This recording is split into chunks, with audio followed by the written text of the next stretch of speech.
there's always another side to the story. So when we're hurt, Yeah. it's like we get tunnel vision. My version of the story is the only truth, the only reality, and you need to understand that.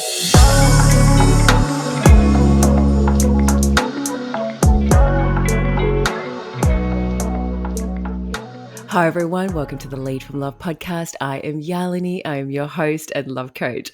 Now in today's episode, we are talking about communication. Now this is going to be most important for those of you that are in a relationship, that have been in relationships, or that want to be in a relationship and want to do it better. Because one of the most challenging things that most people encounter is communication. It doesn't matter how similar you are, how much you care about each other, how many fun hobbies you have in common. Ultimately, when it comes down to problems, the biggest hurdle that people have is being able to hear one another, being able to communicate in a way where they can resolve their problems with ease without everything exploding. So if you want to know how to communicate better, how you want to move through challenging times with more ease, to stop things from blowing up and still be able to come back together with love and harmony and peace, this is the episode for you. Now, to help me talk about this today, I have the amazing Keisha joining us. She's a licensed therapist and relationship coach.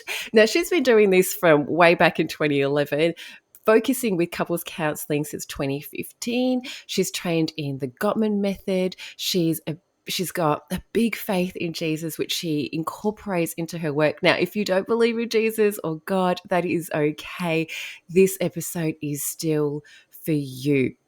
Now, one of the most beautiful messages that Keisha has that I love is that she strongly believes that we are not meant to do this life alone.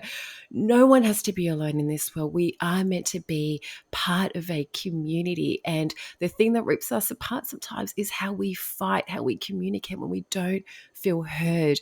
So she's here to bring peace back together, to restore our connections to one another, and strengthen your family, empower you to break generational curses and come back stronger than ever. So welcome, Keisha. It was so amazing to have you on this episode. Thank you. I'm super duper excited to be here. I'm like, yes, all of the things. I'm like, I can't wait to jump in. Like, when's my turn? Amazing. Well, let's Thank jump you. in. So one of the things that I'm really curious about is your Gottman methodology. Can you just explain a little bit about Yeah. what that is?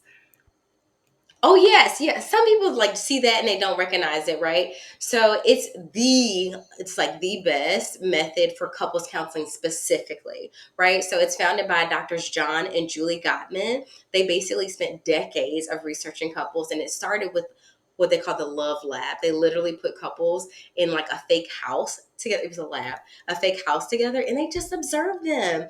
And we're not just talking about like with cameras. I'm talking about like hooked up to monitors, taking urine samples, like testing like the stress in their body. Yes. So thorough research was conducted, right? And through their research, they categorized couples into masters and disasters of relationship. And Dr. Julie came along and was like, okay, what are you going to do, husband, with all that information you gathered?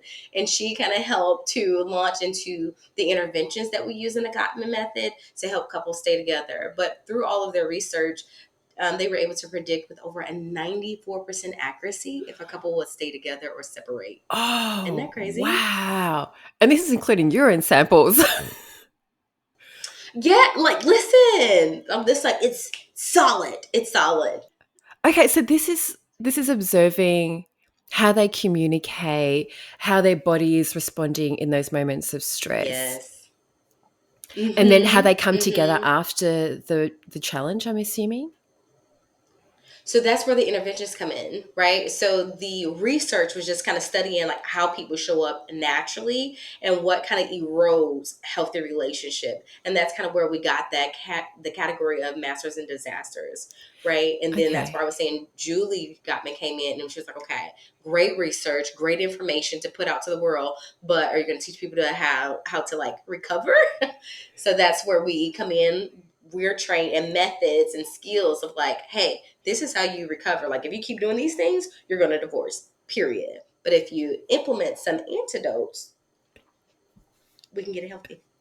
Amazing. So I want to know what the antidotes are, but first I want to know, what are the mistakes that we are making? I mean, if they can predict it with over 90% predictability, what are we doing wrong? Okay, so we call it the four horsemen of the apocalypse, right? So that I know, and that is such dramatic language, right? Masters, disasters, the four horsemen. I know, I love Yeah. it. I don't want to be a disaster. Help me do it better.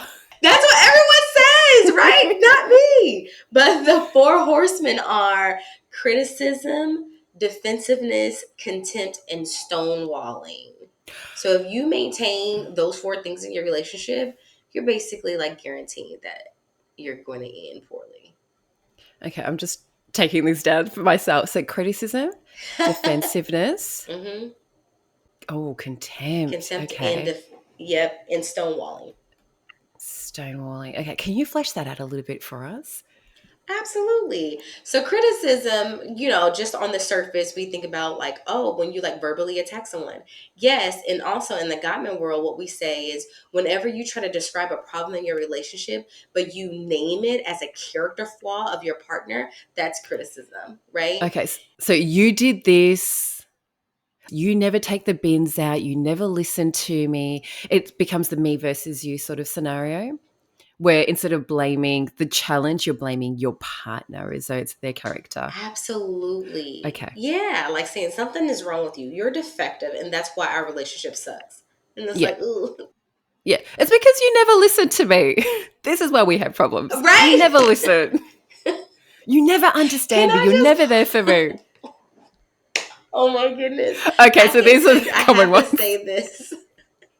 I have to say this. I can't tell you how many people come to work with me and their mentality, whether they say this or not, okay? Their mentality is if you fix my partner, my relationship will be better. Everyone like Oh, believes that. And I'm like, that's not how it works. I've heard that so many times, even with my own clients. And the thing that I have found, the hardest pill to swallow is it's not them, it's me.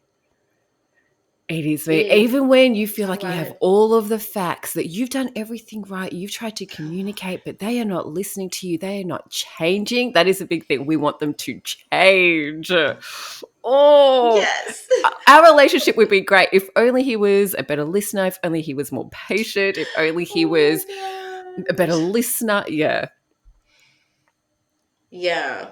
So I don't really buy into that when I work with couples. I really want people to show up and identify like what can you both and individually do better. So Okay. that's like one way. I'm kind of getting ahead of myself, but that's just one fundamental way that we can just do communication better. Just having that mentality of like, okay, I'm not gonna see you as the problem. I'm gonna figure out like what can we each do individually, and I'm gonna take ownership of myself. So, Okay. whew, Which that is could go a great long because it way. means there's also something that you can do about it. It's a partnership, it's coming back as a team. Absolutely. Yeah. Okay. All right. So that's Yes. criticism. I think a lot of us can relate to that one. Fortunately, Yes. unfortunately. Okay. And the second one was defensiveness. Yes, which is a natural response of being criticized. Think about it, right? Like if someone is like verbally attacking you, what are you going to do? Defend yourself, right? But in the Gottman world, what we say is that it becomes like we victimize ourselves and we find a way to blame our partner in response to it, right? Like, well, I wouldn't do that if you see what I'm saying? So now I'm criticizing you back.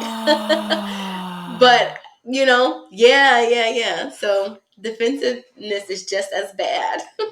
that's interesting because I've never seen defensiveness before as meaning that I'm the victim. It's you're the problem Mm, and I'm innocent in this.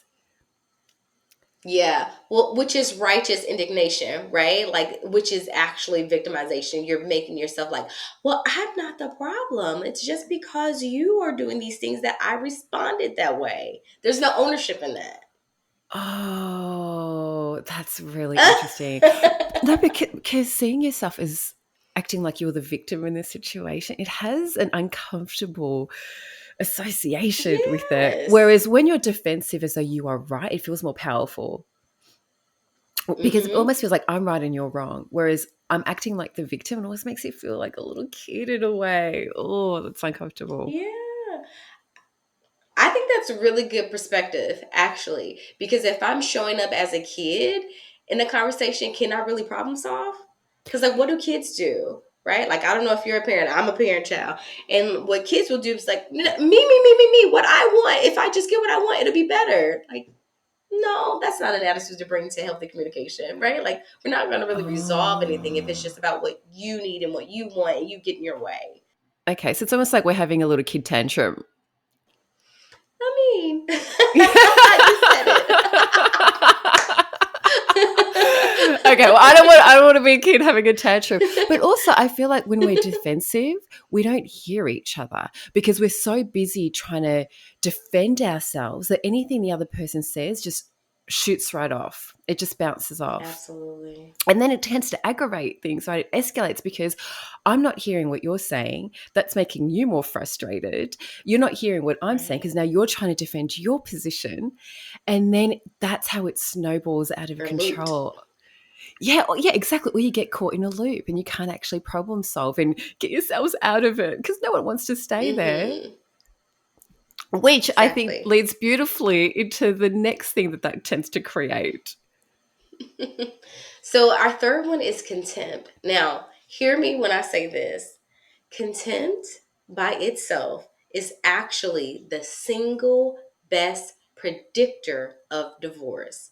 If you or your partner remain contemptuous in your relationship, you can almost guarantee that it's going to end poorly. And I'm going to tell you why. There's been so much research associated with health failures, right? Like you get sick from someone treating you contemptuously. So let's back up and talk about what is contempt, right? So contempt is like this superiority that you bring to a relationship of like, I'm better than you. And it may sound like a couple of different things. There's ways that you put your partner down and minimize them. You might be mocking your partner. That's very contemptuous. You may, one of the things that I think people think is okay to do, and can I just say, I just want to discourage it so much, is that they'll use this hostile humor. And they're like, oh, that's just how we joke. That's just our thing. It's kind of a little cute bickering that we do. You come for me, I come for you. That's actually not good. Nothing about that is like healthy. Nothing about that is cute. Like it's bad for your health. Is that them defending it to other people or even within the relationship? So, as in, is that happening when other people are looking in going, oh, is that how you talk to one another? And they go, oh, no, that's just how that's just our cute little thing. Or is that within the context of a relationship where, say, someone is making a joke of me and I say, hey, I don't like that. That doesn't feel good. And they turn around and go, oh, don't be ridiculous. That's just how we joke. I'm just being playful. You're being too sensitive. Both. Both. Those are great examples. Both. Because that's how like minimum it seems in one's mind, right? Which is why they give themselves permission to do it. But it's not healthy. So that to me almost sounds like a form of gaslighting because I'm Mm. minimizing and dismissing your reality, saying that mine is true and making you sound like you're crazy and Yeah. that maybe you're being unreasonable for being hurt and for being offended. Yeah. I think contempt could, or gaslighting can very well fall under like contemptuous behaviors, right? Because when you think about someone who's gaslighting, they're putting themselves above the partner, right? And like kind of making you feel like you're crazy, right? Yeah. Literally saying to your partner, like, you're being ridiculous could be, well, that's more of criticism, right? But even criticism can fall under contempt, So for sure, gaslighting could fall under being contemptuous as well. I would support that. So is contempt what breeds resentment? Oh my gosh. Like, yeah. And again, it's not healthy. It doesn't feel good. You're making your partner feel small or like less than in some way, right? And there's this like internal just discourse that's happening within a person that keeps conflict breeding in the relationship. So, of course, it can lead to resentment. Absolutely. Okay, amazing. So oh, I think a lot of us can relate to that one because the way that I'm hearing it, it almost feels like this evolution of what happens in a lot of conversations. So there's a Mm, problem, and the way that we approach that problem is to criticize someone, to go, I'm not happy, you never listen to me, you never do this, I never feel supported, it's all on me, you just sit there, blah blah blah blah blah. And then once you criticize them, they get defensive because now they're trying to make themselves, well, I mean, they don't want to be wrong. And so it's no, I've been working all day, I'm tired, you don't appreciate me, which in turn makes the other person feel unheard and dismissed. And so each person's voices just get louder and louder because they're just trying to defend their mm, position. And then because they can't hear one another, it starts to breed some level of contempt because you don't feel loved, really, is how I think of it at the yeah, end of the day. And you start to have some form of resentment. And then at some point, what's the point of talking? If I'm not going to yeah. be heard, if we're just going to get caught in this loop, I think a lot of people just tend to walk off and give you the silent treatment and it's Mm. just don't come near me. I'm going to blow. Listen, yes.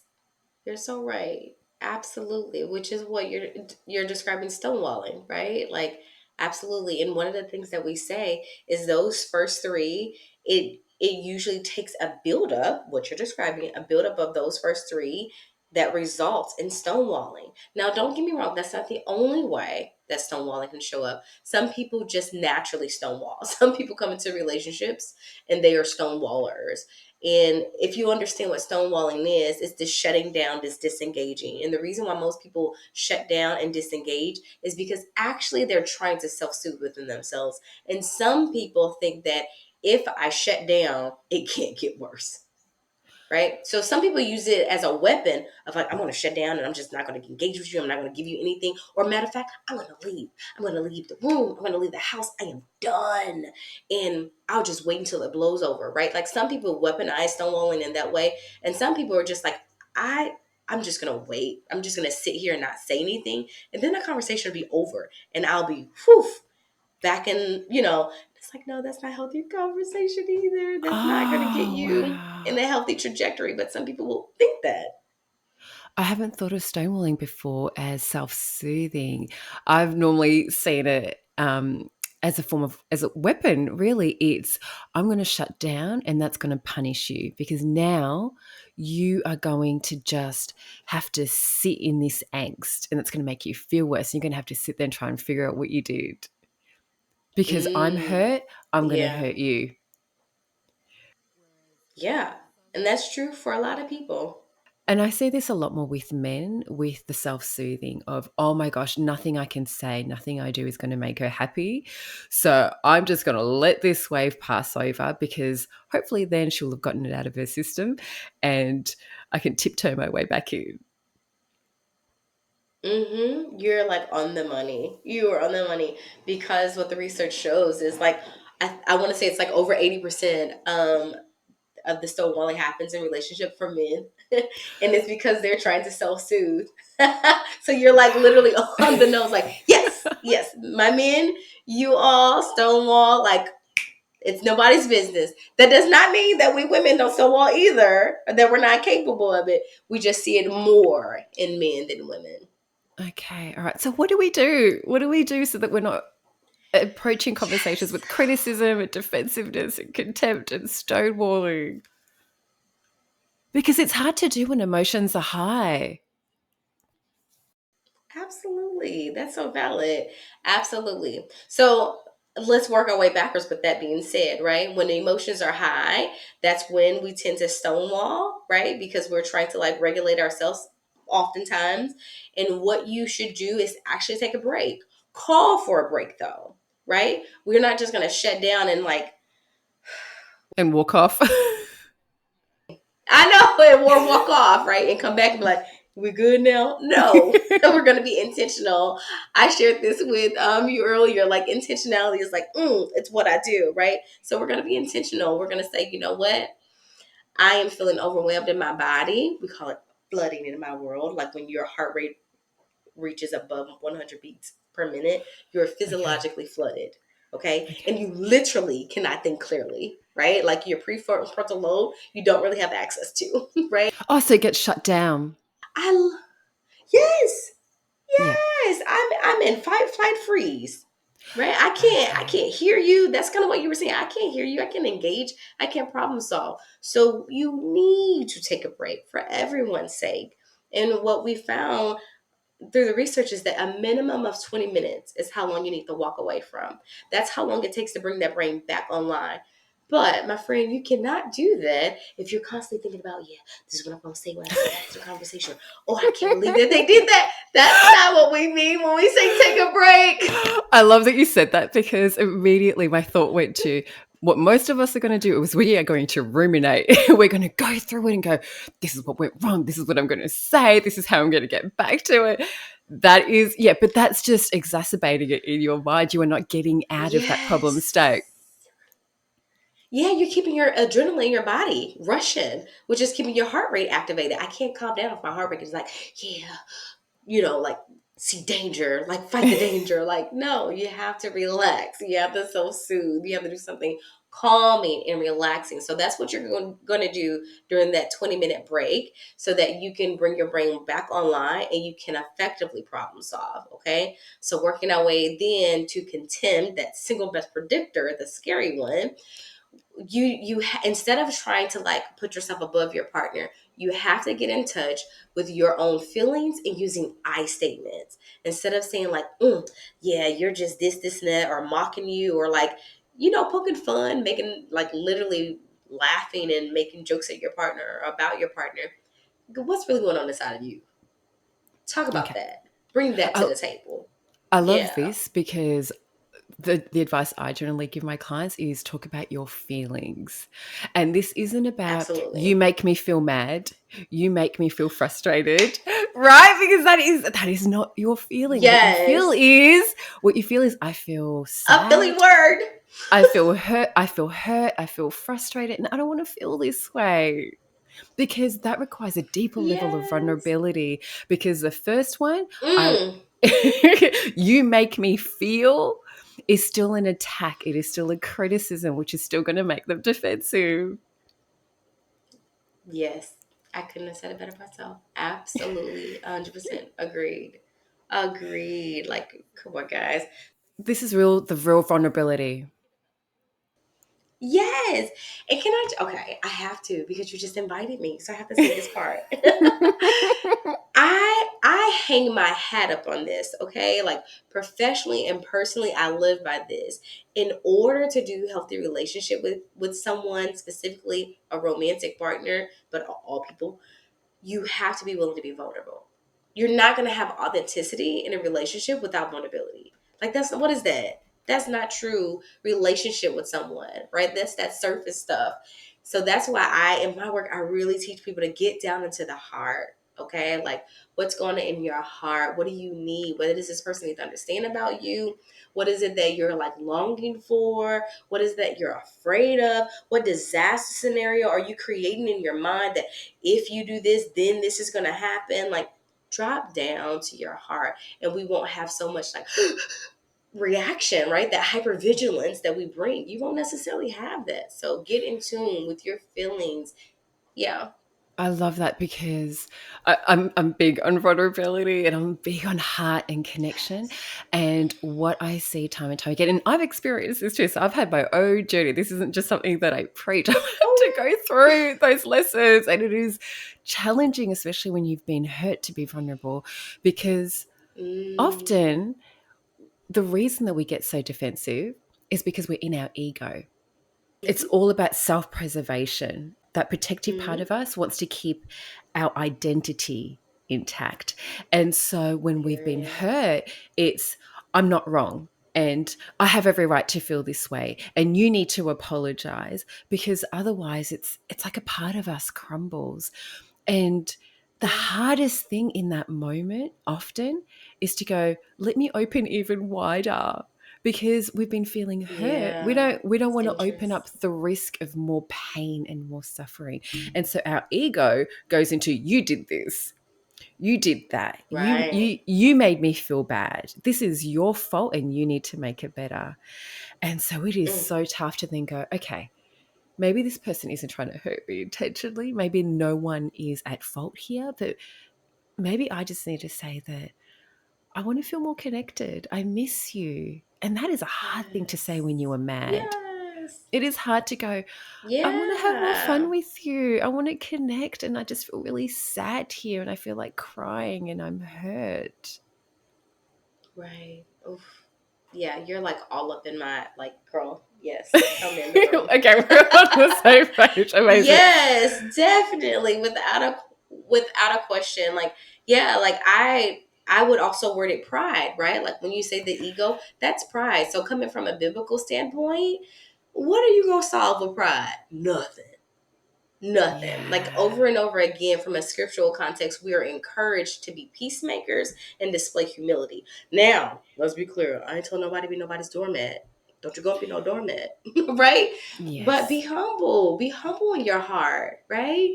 Like take the risk and say, like, this is what my heart needs. But you first have to know that for yourself, right? Like if you're just kind of in the swarm of conflict and you are not really aware of like, what am I feeling? What do I need? You're probably not going to make much progress, right? So it's so important. I teach couples to like be aware of like what your triggers are and why something is like a hot button for you and what's your warning sign of like, oh shoot, I've been triggered, right? Like does your heart start to race? Do you start to like, I had a client tell me like she would clench her jaw and she's like, I didn't even know. Like I would be in the car with my husband, he would say something and I would just start clenching my jaw. I'm like, you were triggered, my friend. That was your warning sign. Your Yeah. body was telling you, like, whoa, you're in a danger territory, right? So that's when you start the self soothing. That's when you call for the break. That's when you slow it down. And then you identify, like, okay, whew, why does that trigger me? It's usually related, not to get too deep on you all, but it's usually related to something in your childhood or a negative interaction from an earlier time stamp in your life before you even met your partner. Yeah. Now, I'm not going to discredit that your partner hasn't created a wound. Sure. Oh, yeah. Yeah. Yes. That's valid. And also, you probably have what we call an enduring sensitivity there, right? There's a reason why you're sensitive to someone using that tone, using that facial expression, or saying those words. That predated your partner. That's why you have to be self aware so that you can show up and use those I statements and feeling words. So then we're just taking our baggage out on them. So it's not that they necessarily didn't do anything wrong, but the way that it's affected us, the extent to which we are triggered by that has so much more to do with the way that we grew up, what someone else may have done when we were little than them. It's Oh just my coming gosh, out yes. in that moment. And I agree with this because a lot of the work that I do with my Yes. clients, I talk about how what you've experienced from the moment you were conceived, not even born, but the moment you were conceived until 7 years of age creates the blueprint to how you respond to situations when you are an adult. And unless we've Yep. healed some of those triggers, we are going to keep perpetuating it. Absolutely. Oh my gosh. So, We could sit here all day. But yes, I agree. so I just want to quickly go back to something that you were saying, the example you used about the couple in the car and how she would clench her jaw when she got triggered. Mm, Now, how do you take a break when you are in a situation where you're in the car together? It's not like you're home, you can go out for a walk and just take a breather, mm. but you're confined in the car. Maybe you can't even That's so pull over because fair. you're on the Hmm. freeway. How do you take a break in moments like that? Yeah. Well, you're going to have to create safety within, like between each other, right? Like what I mean by that is some agreements. Like we have to agree that we are not going to continue talking, right? Because in the nature of a good break, you would be out of sight and out of earshot of your partner. If we're in the car, I can't do either of those things, right? But as much as I can turn inward, I need permission and ability to in inward. So at minimum, I need you to create safety for me by agreeing not to talk to me when I've told you that I'm overwhelmed and flooded in my body. Right. So that's one way of like, let's disengage from further dialogue. And I would encourage like if you have like headphones or something that you could put in, I would really encourage like put something in your ears to like change your ear gates into receiving something else that feels self-soothing. Whether you're listening to like an instrumental, a guided meditation, or like just some I don't know, like raindrops or anything that feels soothing to you. Maybe you need like an upbeat, like maybe you need a praise. I don't know, child. Whatever it is that you need, like let that enter your ear gate so that you can like reestablish and ground yourself. And if you are the passenger, I would suggest closing your eyes so that you can't see them, because we're going to try to simulate as much as possible being out of earshot and out of eyesight as possible. If you're the driver, okay, friend, I'm sorry. You can't close your eyes because you got to keep us physically safe, right? So I would try to create emotional safety for you, and but I need you to keep us physically safe by watching that road. So just dis connecting from each other in an agreed upon way, not in a stonewalling, like, forget you way. Yeah. No, I love that because you can automatically feel the energy is different when if you shut down and you're stonewalling and it's like, there's an anger energy always to it and it's cold and Yeah. that cuts. And I've done that before too, earlier days. Yeah. So that doesn't feel nice. So this is really, okay, Mm-mm. we need to take a break. If I'm the passenger, I get to close my eyes because that automatically forces you to go inward, or put some headphones in, put some Yeah. music on, and just take a breath. And because you're going inward, Mm-hmm. you're not necessarily projecting this cold, hard energy. You're really just Come allowing on. yourself to go back into Mm-hmm. yourself, take a breath, and feel what's happening inside of you. Absolutely. Absolutely. Very good. Okay, fantastic. So that's how you do it if you're in the car. Yeah. So we've got take a break, use I statements, come back to vulnerability. So now going into defensiveness. Now I'm going to ask you to do some opposite to really stretch yourself, right? Which, as if we didn't talk about stretching yourself enough, being vulnerable is a big stretch. But when you are feeling defensive, the antidote is actually find at least one thing that you can take responsibility for. Again, I'm not asking you to be anyone's doormat. So it's not like you listen to your partner and you say, yeah, you're right. All that is my fault. No, no, no. That's not what we're saying. But is there some validity in anything that your partner is saying? And can I clarify, when we say validity or like validate something that your partner is saying, we're not saying that you think they're right. That is not what validity is. What it means is when I put your shoes on and I position myself in a way to look at the situation through your perspective, oh, I can see why that would be offensive to you. Because now I'm considering all your past trauma. I'm considering the encounters you've had before you even met me. And I'm saying, like, oh, from that angle, my friend, that makes sense. Now I see why you felt like I was attacking you. Even though I'm saying that was not my intent, I didn't, that's not, those literally aren't the words I said, but I can see why you heard it that way. Then you can take ownership of something, right? Like, because that's really, when someone is kind of making a complaint, they're really asking you, will you meet me in this? Like, can you see something that you're accountable for?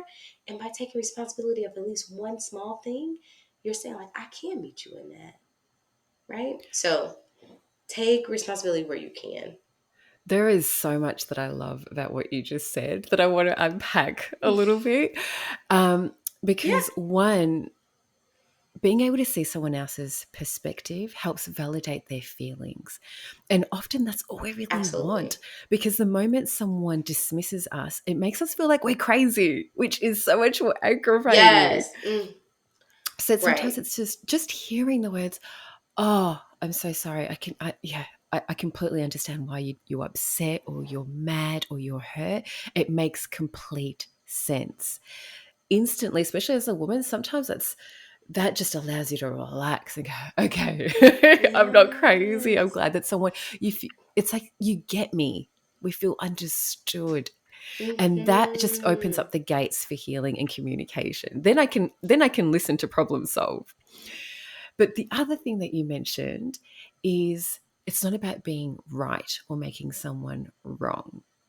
Because the moment we go into a conversation where I need to prove that I'm right, I'm immediately making you wrong. And that stops us from Mm-hmm. acting like a team. And because if you're trying to make Mm. someone wrong, it's almost like you're trying to punish them and you can't come back Come on. together. It's you want to go, hey, there are things that I'm feeling that are valid, and there are things that you're feeling that are valid. Mhm. I just want both of us to be heard so we can reconcile this. Because if I'm right and you're wrong, you owe me. And that's not a nice Mm. energy to come in with. Because for me, that almost Yeah. feels like the parent and the child. Dynamic. Yeah. Right? Yes, absolutely. I concur with all of that. And we want to break up all. Can I say, kind of an overview, even before we get to the last horseman, kind of an overview of all of this, of how do you communicate more effectively with your partner, is you be intentional to connect with them. That's it. That's it. Like whether we break this down by one, singular thing at a time and apply one antidote at a time, if you can have the intention, hello, that's my thing, right? If you can have the intention of like, I want to build connection with you, I'm naturally going to communicate better with you, right? Okay. So with the intentionality, that's what you need to do before the conversation, right? If you know that there is something that is upsetting you and you are mad and you're triggered and you have emotions going through, it's almost like taking, the way I'm hearing it, is it's almost like taking a breath before you enter that space and go, okay, what is my intention? My intention is I want to heal this issue. I want to feel heard. And I want to be loved. I want them to hold me. I want to Yes, hug, and I want everything to be better. And so absolutely. having that clear in your mind when things are escalating, is this getting me closer to my ultimate result of getting that hug, or is it taking me away? Because if it's making it worse, I need to stop and recalibrate, which is so much easier Hmm. said than done. Oh my gosh, when you're in that Right. moment, sometimes Yes. all of these tools can go out the window. But if we can start to remember Hmm. it a little bit with practice, because we're not saying you've got to get it all correct 100% of the time or get it right off the Gotcha. bat, but it's a process that if you can start to implement it little by little, it will get better. That's right.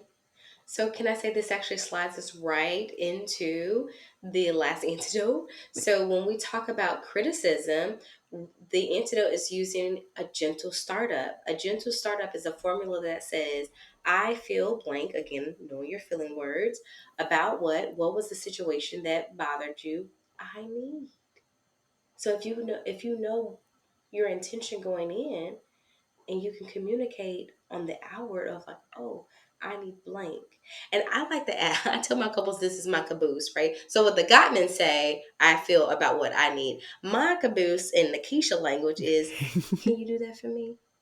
I feel like that's for me. Listen, child, when someone's like, here's my heart, baby, this is what's going on. I am feeling so hurt. I'm feeling so broken and I'm a little confused. I feel like under attack and I just don't understand, like, why did our conversation have to go so south? Like, when it went south, my brain just kind of like shut down and I was so just lost in it. And all I'm trying to let you know that I need is I just need affection from you. Like, I just need you to see me, hear me. Can you like physically touch me? Can you hold me? Can you do that for me? Oof. It's one thing to hear what you need, and it's a whole nother level to be like, can you do that for me? Mm. Well, now, challenge accepted. Do you know the thing that I love the most about the way that you did that is that it was so sweet and endearing. And the reason I want to point that out is Mm. because sometimes when we are sad or hurt or angry, sometimes we don't even realize that we're sad or hurt because we're just stuck in the anger. But there's always, so I tend to look at anger as a masking emotion. It's what we feel because it feels more Yep. powerful when we're not ready to go deeper into the layers, because that makes us feel more vulnerable and it feels almost weaker. And so I'm not sad. I'm not hurt. I'm Mm-hmm. angry. I'm angry that you did this. But often Okay. there's other Okay, your secondary layers. emotion. Yeah. It's the secondaries. So, but when we stay in the anger, the energy that comes off is, I feel angry. You didn't do this. What I need is someone that understands. Will you do that for me? It almost feels like an attack. But when you really Mm. sink into the vulnerability, the way that you did it, I mean, if someone said, "Will you do that for me?" Who doesn't want to show up and give you a cuddle? Yes. Exactly. Can I also, you said one of the examples that I actually like to use. So I'm going to jump in and say it real quick. Um, I heard you say that I need somebody who. That's actually one of the killers that I personally say, get that out of your relationship. Never talk to your partner in this, like, with this imaginary person. I just need somebody that, no, no, no. Baby, I need you. Always lead with, that's when we want to use a you statement. I need you. Can you do that for me? Not this imaginary person that is better than you. Like, if you were just this way, can you just, I just need somebody that's this way. No, no, no. I'm not going to compare you to that. I'm going to say, baby, I need you. I need you to be softer with me. I need you to hold me. I need you. You matter to me. So I just caught that. I'm like, oh, let me Oh. jump on it. Oh, that is powerful. Because yes, sometimes we Mm, compare, and that is not necessarily where you want to be leading from. It's really about focusing on what's in front of you. Because what I'm hearing is by yes. saying, I need you, it's saying, I'm not looking outside of you. I'm not walking away. I'm not, Yes. this relationship is not on the line, and I don't want to lead from that. It's not Mm, that, you know, you better show up like this or I'm out the door. It's work with me here. Meet me here because you are the person I'm choosing that I want and that I need in my life. And by the way, it's yeah. okay to need your partner. I almost feel like we're in a time where you shouldn't need anyone but yourself.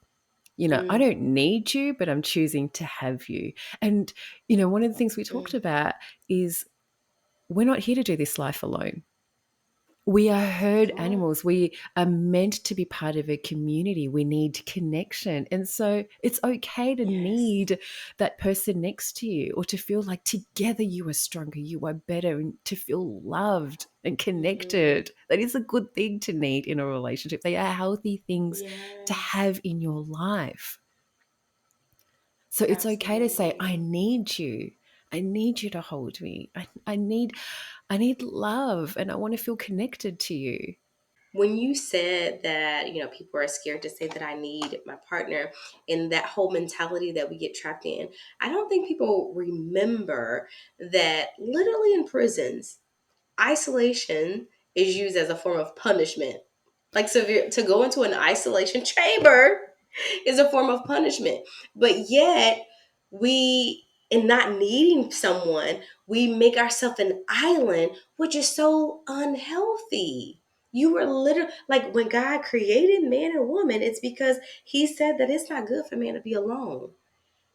If that's not evident in the whole isolation chamber example, I don't know what is, right? Like, you literally cannot do this entire life in a thriving way isolated from everything, resources, connect, like, you can't. So you need people, right? So it's okay. It's safe to say, I need my partner.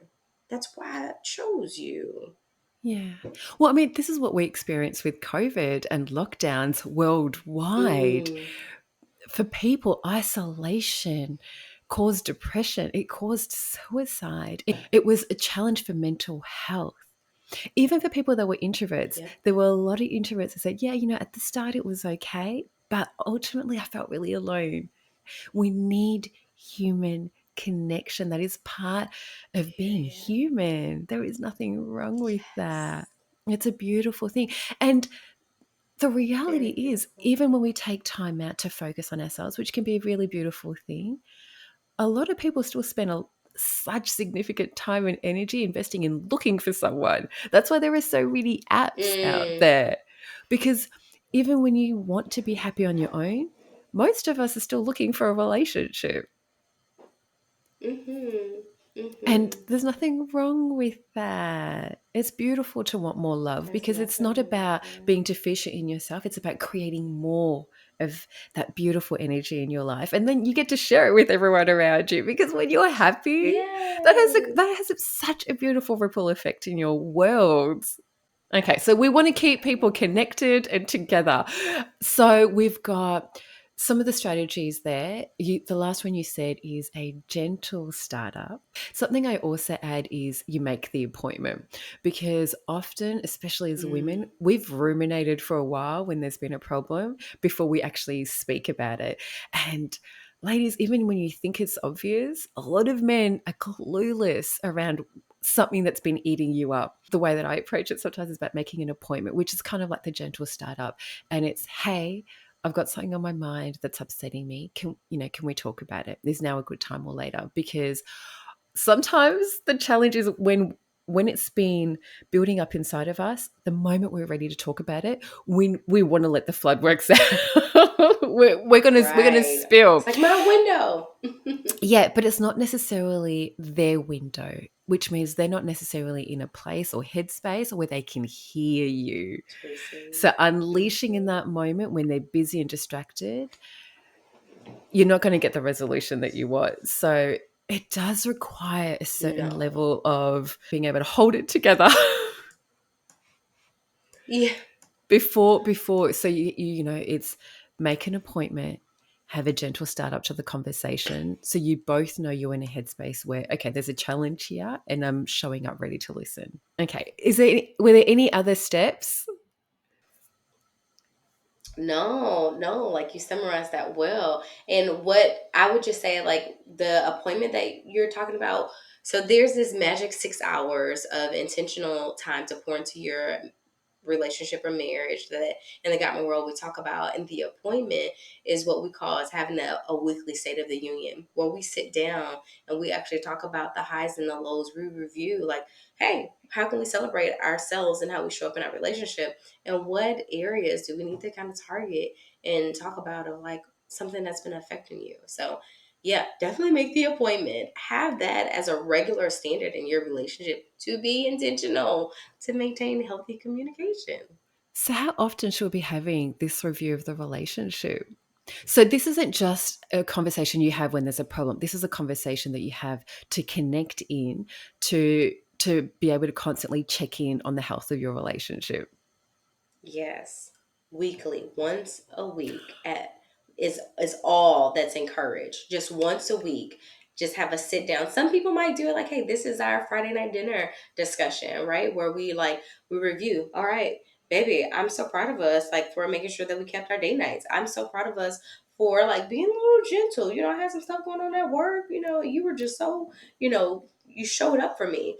And then saying like, is there any way like that I could show you more like love in this coming week? Is there anything on your heart? Like, well, actually, this has been a pain point for me that, I would really like to talk about. And just spending that once a week, I think that part of the formula is it's somewhere between 90 minutes to 2 hours. But I, I want to say 2 hours, but So this isn't like a quick 5 minute conversation.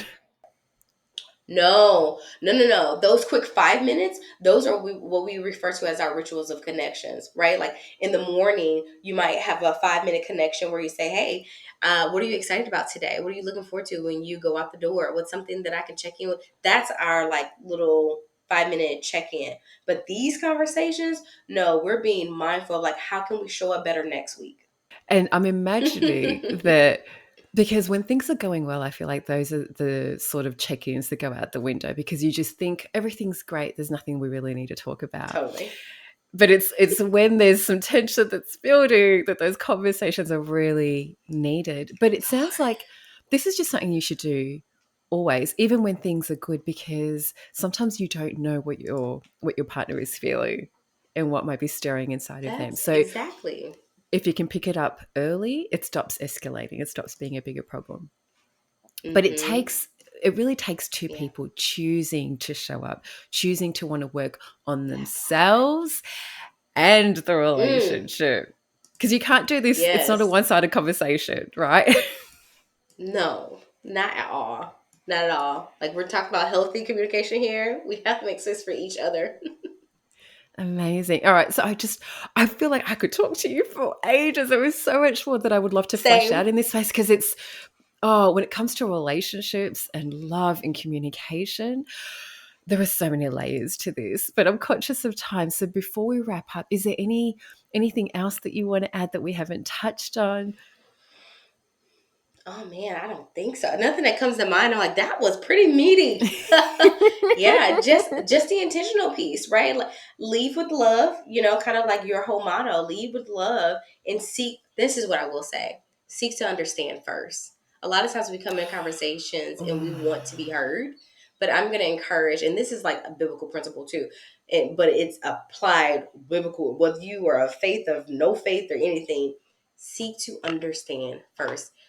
I I had a client that used to tell me like, "Oh, Keisha, like using your ratio." I'm like, "Exactly, like your 2-to-1 ratio. You have two of these, so be quick to listen more than you speak, right? Yep. So slow down, listen, check in, am I getting it, and then I speak my feelings and Oh, stuff." for those of you that aren't watching the audio, video on YouTube, two of these are two ears.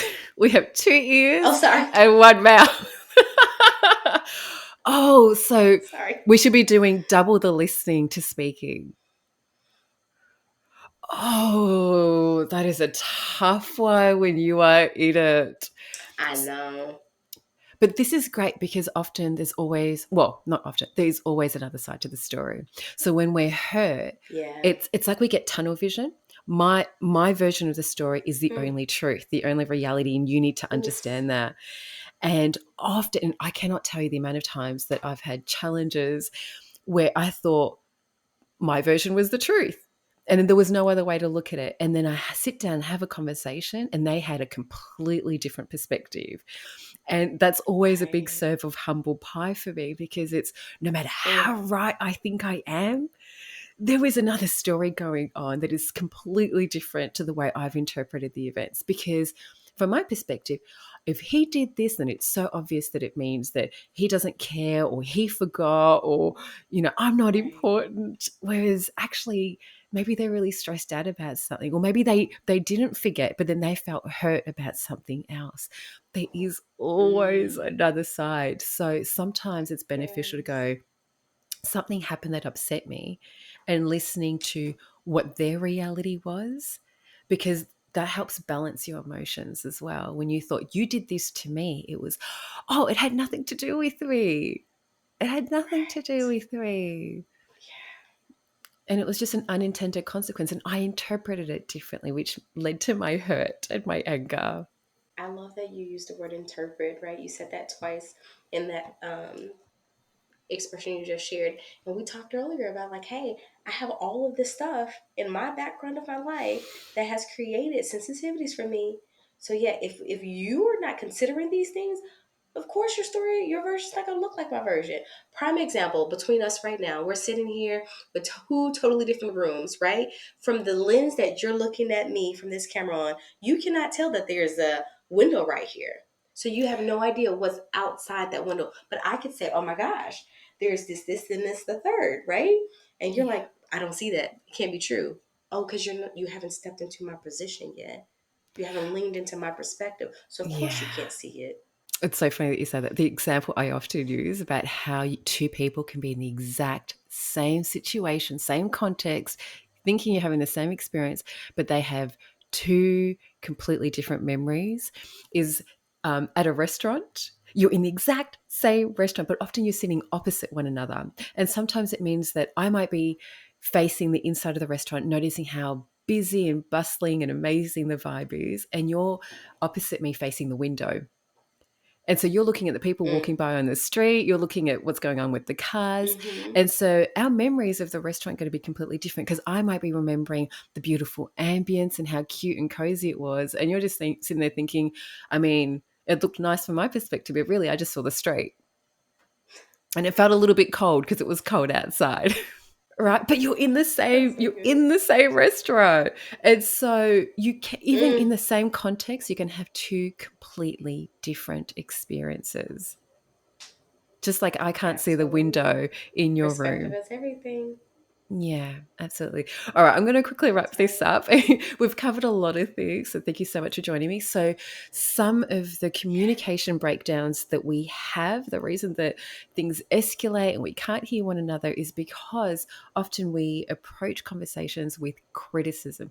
You did this wrong. You didn't do that. You didn't hear me, which naturally makes us defensive because when we're under attack, our walls come up and we're here to battle. And that often leads to contempt, because then we're not feeling heard, and that aggravates us more, and then that can lead to resentment. And often that relates to stonewalling, where you go dead silent. Now, often, not that I necessarily want to stereotype, but we often see that women will stonewall to make you suffer. I'm angry and you are going to sit here in this coldness with me. But for men, typically stonewalling is self-soothing, because they are so overwhelmed with the words and the energy that is coming at them that they shut down and just hope that if I'm quiet here, it'll all blow over. And then I can sort of tiptoe my way out, and hopefully we can reconnect at some point.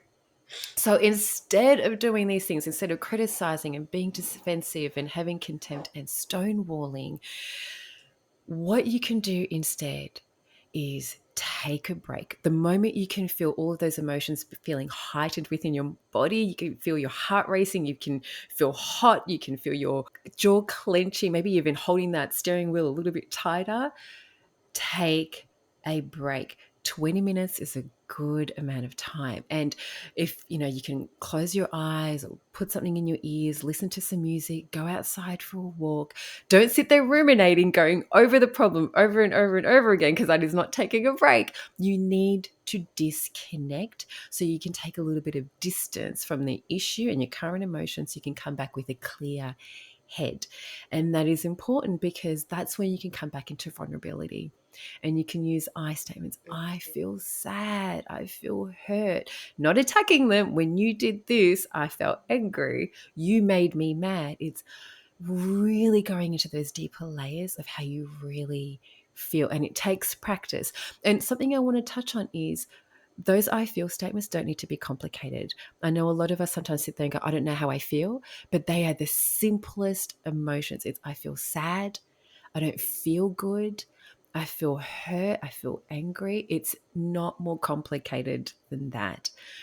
And then Keisha touched on finding at least one thing that you can take responsibility for. And I know that that can be really hard when you feel hurt, when you feel betrayed. But if you can find one small thing, it really helps that process of connection and stops you feeling like it's a battlefield. It's me versus you. It gives the other person a sense, okay, you're meeting me halfway. I can take that step too. And have a gentle startup. Don't just launch straight into the middle of the conversation. Sometimes that might mean making an appointment of, hey, I've got something on my mind that's upsetting me. Can we talk about it? Is now a good time? Also clean back a little bit later and just easing your way into the conversation instead of going through the attacks. So thank you so much for joining me, Keisha. I've loved this conversation with you. For those of you that want to reach out and connect to Keisha, I'll put her details in the show notes as well, her social media, her website, all of the good things, so that they can connect with you directly. So thank you for joining me on this session. I've loved having you, and probably have to have you again. I think there's a lot more conversations that you and I can have. Totally. I would love to. Anytime. Say when. Amazing. And if you've enjoyed this episode, please like, subscribe, leave a comment so more people can connect with us and this information can go out and help more people. Thank you.